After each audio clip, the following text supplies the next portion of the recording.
Voyager 1 is on a crash course with no brakes. It's currently hurtling through the depths of space that no human-made object has ever been before. And it won't stop until something gets in its way. Like this alien planet it's about to crash into 75,000 years from now. You're about to see how the heck it got there and what happens when it does.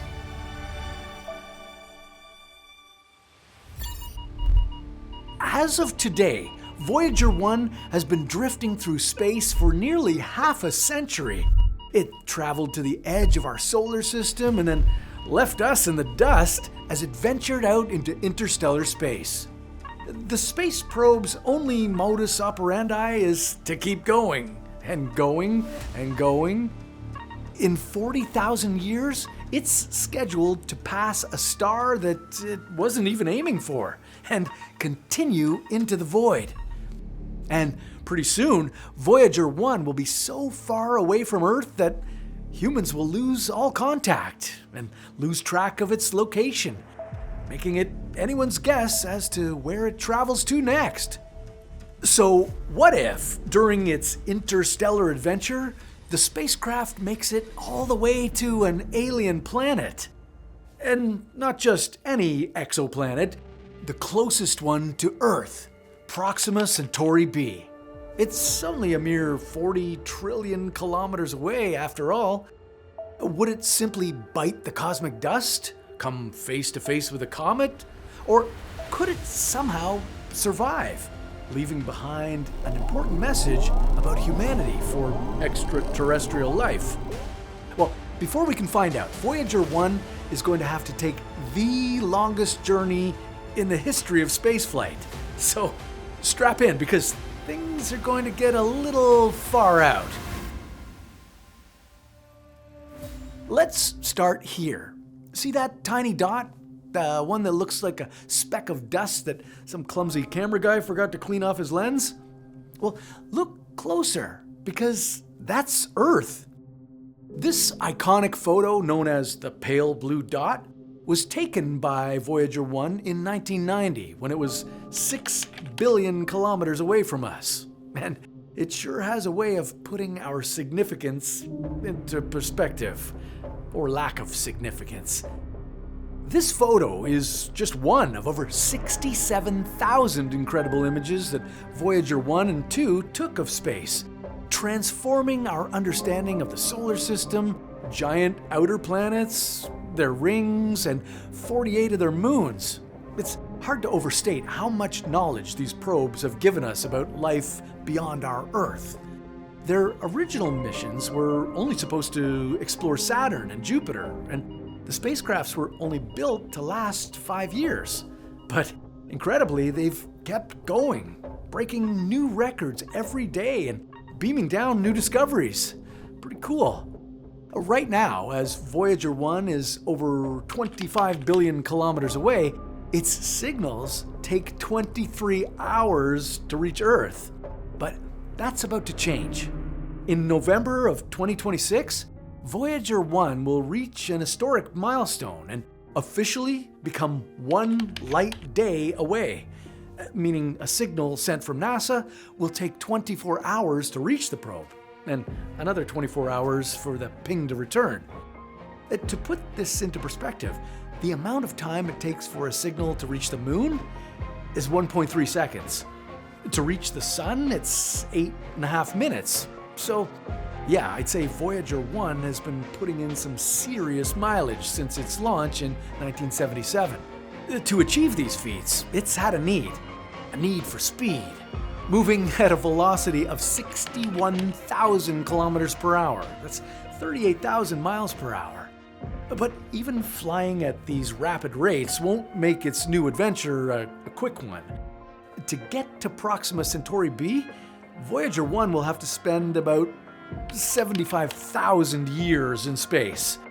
That's because this exoplanet, Proxima Centauri b, is located in an entirely different star system, Alpha Centauri. Here, Proxima Centauri b is one of the planets orbiting the red dwarf star Proxima Centauri. Now, Sure, it's technically the next closest star system to Earth, but it's still 4.5 light years away. Now, to start its journey, Voyager 1 has had a bit of a head start. It's already orbiting beyond the heliosphere.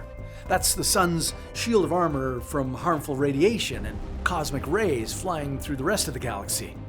This big bubble around our solar system is created from the outward pressure of solar wind, and it's the final boundary before interstellar space. Voyager 1 and its twin vessel, Voyager 2, are the only spacecraft to ever have gone past it. Voyager 1 crossed this threshold in 2012 and kept on trucking. And with every new boundary it crosses, its 10 scientific tools on board beam us Earthlings new information about space. Its magnetometer measures the strength and direction of magnetic fields. These readings are how we know that it passed the heliosphere. Its cameras gave us the first detailed looks at Jupiter and Saturn, and its high-gain antenna is what has allowed NASA scientists to talk to Voyager all these years. Some of these tools have been turned off to extend their lifespan into interstellar space. This is essential because not only is Voyager sending signals from space, it's carrying one hell of a special message to space, the Golden Record. This onboard time capsule is full of photos, musical recordings, and scientific data about us humans. Think of it like the greatest hits of humanity.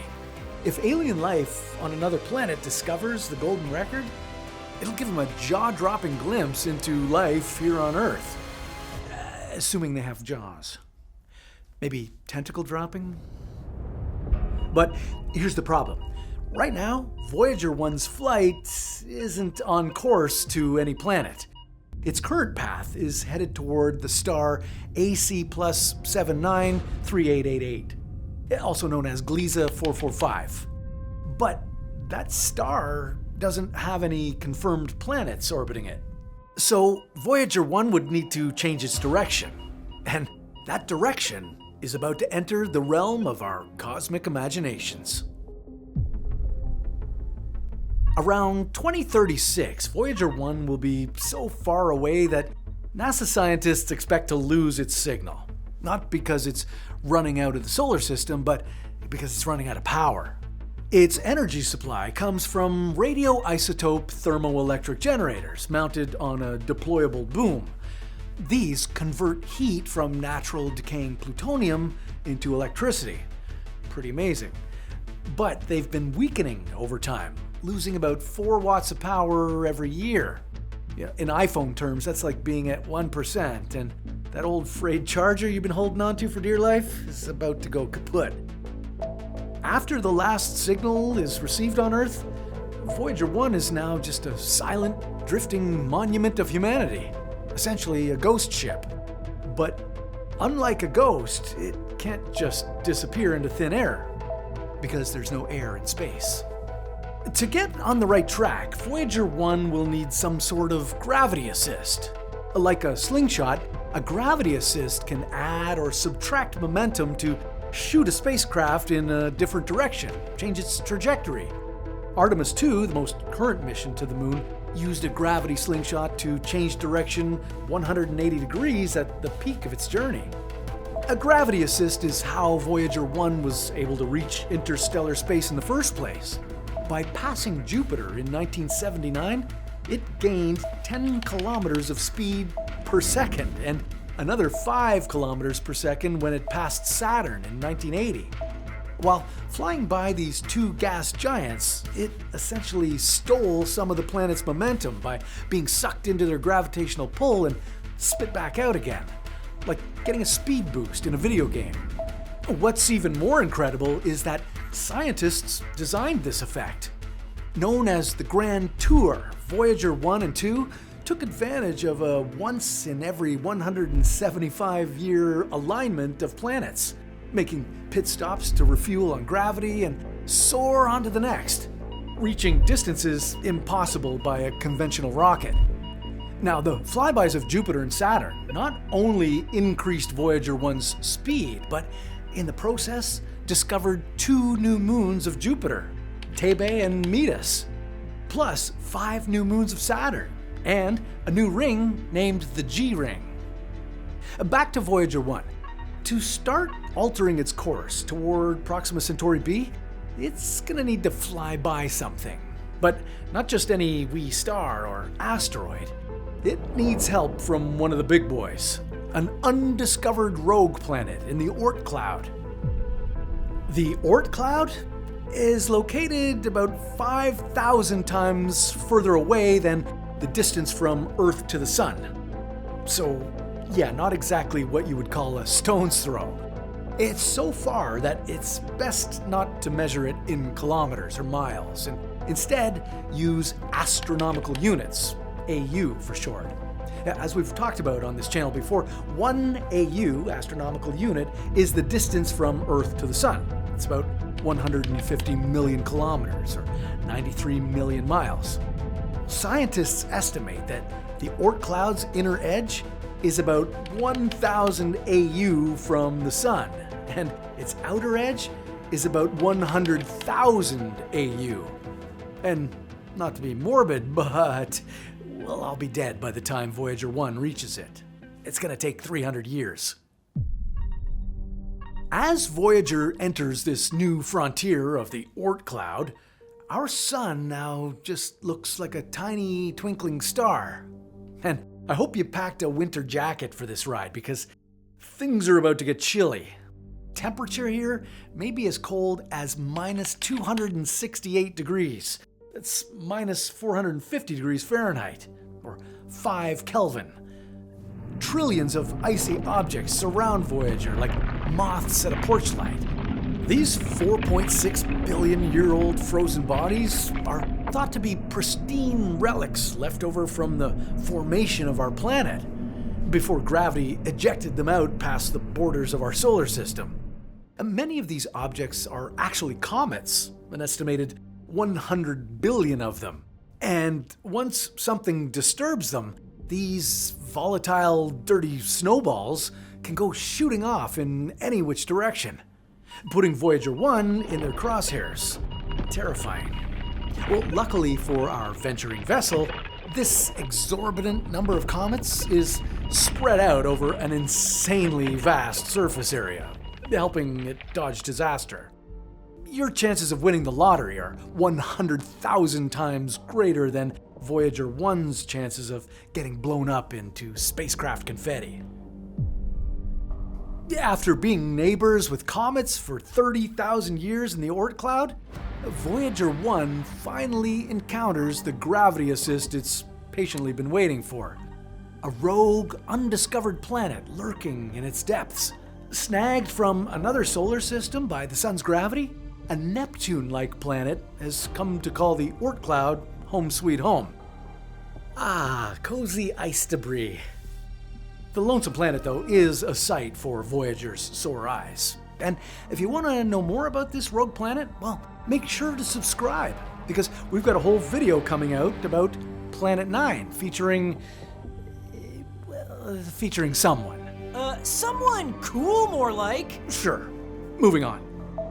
By flying behind Planet 9 and into its gravity well, Voyager 1 lands its one-way ticket out of the Oort cloud, and in the process spins itself in a new direction.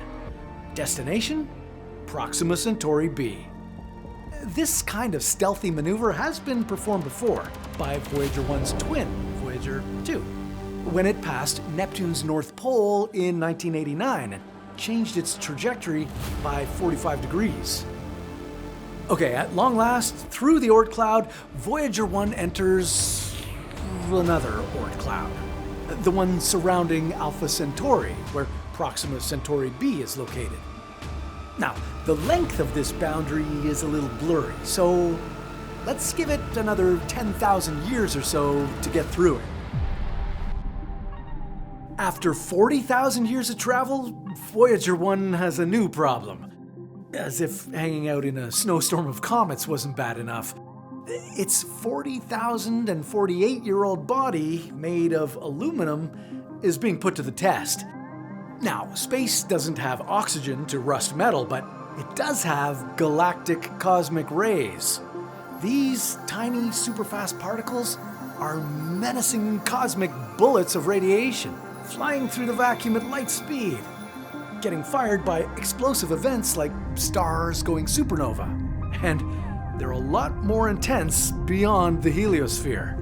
Having now been outside that protective bubble of the sun for tens of thousands of years, Voyager 1 is no stranger to being pummeled by them. These particles have been causing long-term defects to the spacecraft, making it as brittle as a ceramic plate.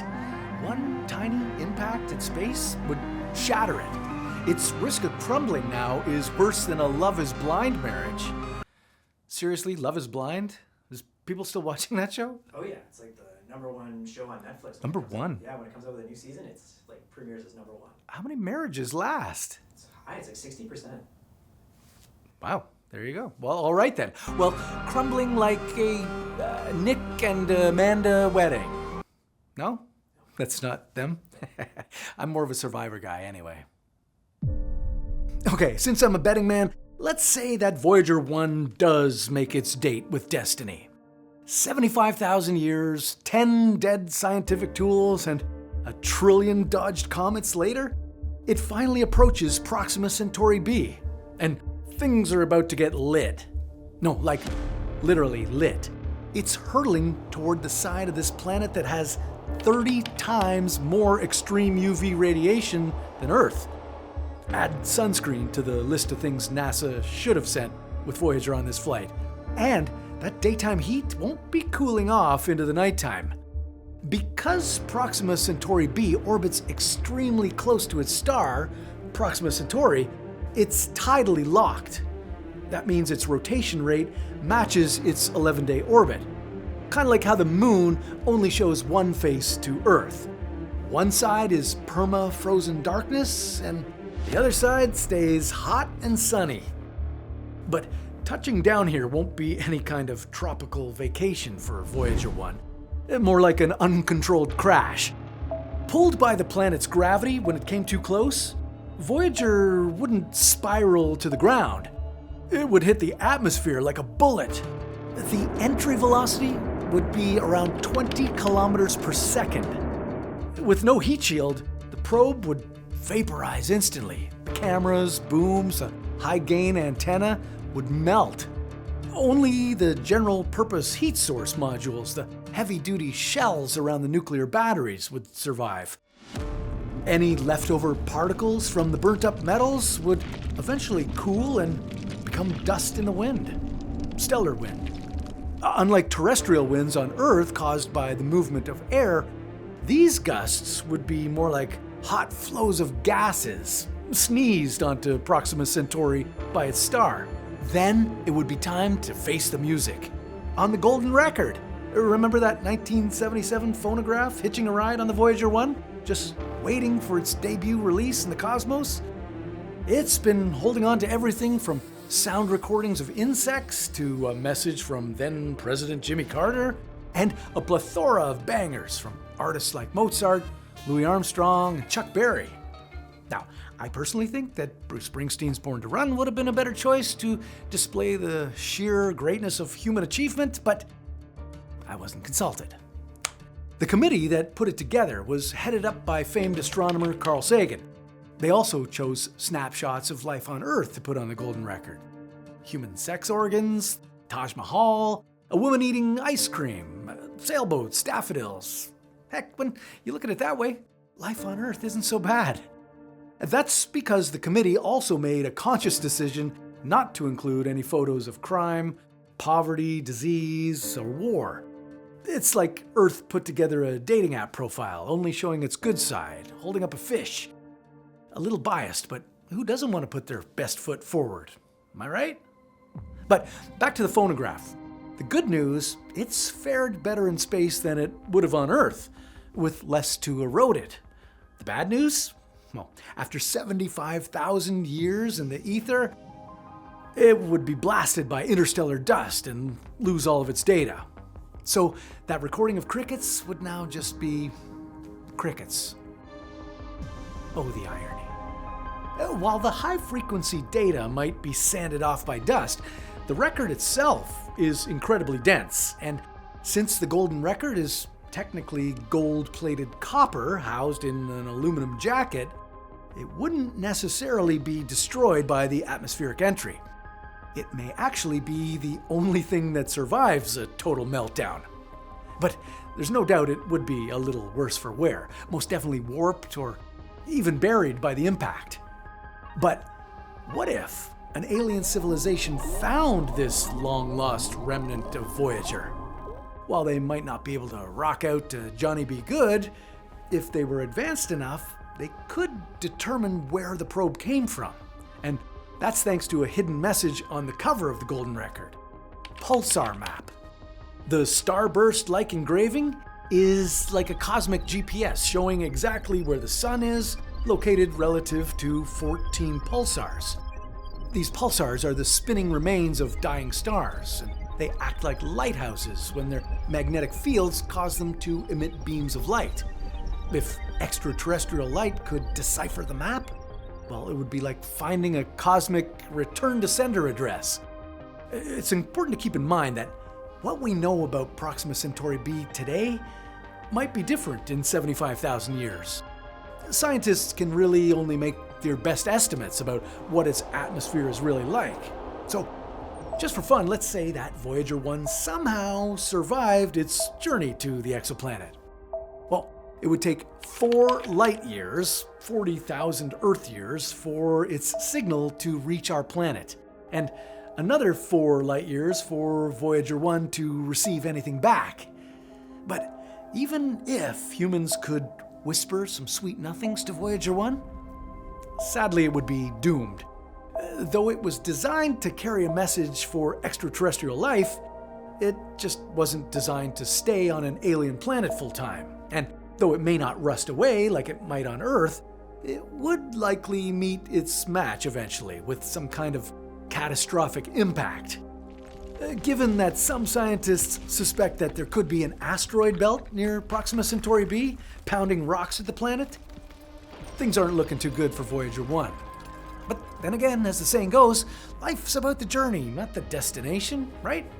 So, for the spacecraft that's made the furthest trip known to us, broken countless records, and shared fascinating clues about the uncharted depths of interstellar space, I'd say it had a pretty damn good ride. And now, what if that alien civilization reached Earth and attacked us? Well, that's a story for another What If.